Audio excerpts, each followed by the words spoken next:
development unfolding on the same day that Mohammed's 15-year-old cousin, Tariq Abu Khadeir, was released on bail. So how do you feel now you're out? Yeah, I feel way better. Tariq is an American citizen from Florida whose summer vacation turned to horror when his 16-year-old cousin Mohammed was abducted from his home and burned alive in the woods last Wednesday. They hit me. Now out on house arrest, Tariq shows us his bruises, angry markings of the hatred rearing its head in East Jerusalem once again. Last week, Tariq was beaten and arrested by Israeli police at a protest following his cousin's death.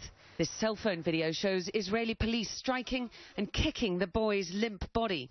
Now under investigation, whether Tariq physically baited the officers before the beating or if their attack was unprompted. Why did they attack you? I don't know. That's why I ran. Did you throw stones? They said that you were throwing stones. They said that you were throwing stones, something like this. No, I jumped the fence and I tried to run away because I just saw somebody running at me, so I tried to run away. Tariq's release and the arrest of 6 suspects in his cousin's death, now just small comfort for Mohammed's grieving parents, whose father says those arrests won't bring his son back. His son's murder, widely believed to be a revenge attack for the killings of 3 Israeli teenagers in the West Bank last month, prompting the worst clashes the city has seen in a decade. Both Palestinian and Israeli officials have condemned the killings and called for maximum restraint. The fear in these passionate times that the blood of the murdered teenagers could lead to the spilling of more. There have been a series of rocket attacks from the Gaza Strip into Israel over the last few days, and the Israeli Defense Forces have responded with airstrikes. Hamas now says that 9 of its militants have been killed as a result of those airstrikes, and there will be funerals down in Rafah in the Gaza Strip today.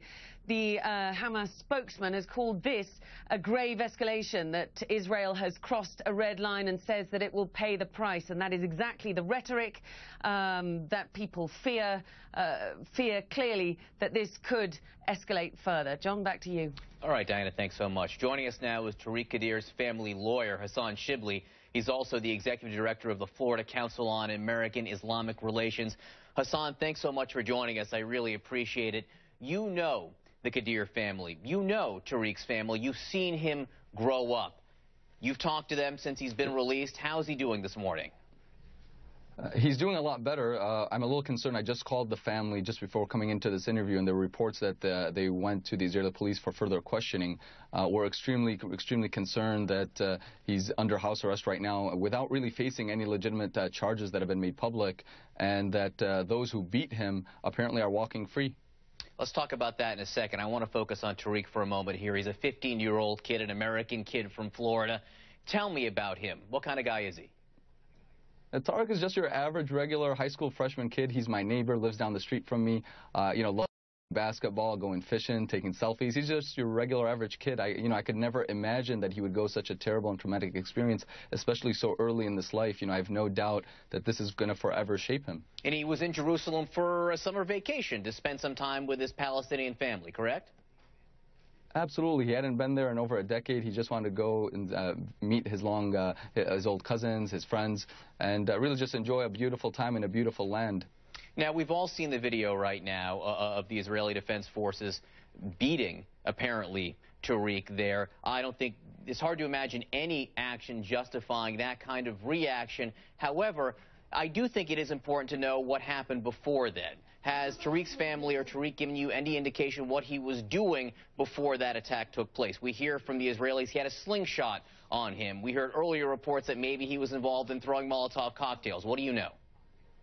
I mean, really a slingshot. I don't think there's anything at all that can justify police officers in uniform basically restraining the hands of a child and then repeatedly kicking him over 6 times, almost a dozen times, punching him to the head, to the gut, while his body is lifeless and frankly, he's unconscious. There's nothing that can justify that terrible, disgusting, inhumane behavior. We need those officers brought to justice and Israel to revise its policies to ensure that kind of behavior never happens again. And frankly, he was arrested on his family's land. I mean, mean, where you see the beating taking place is his own family's yard.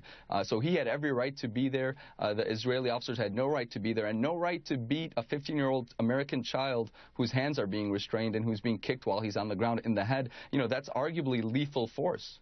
Understood. But, sir, was he involved in throwing rocks at the Defense Forces? No, he was not.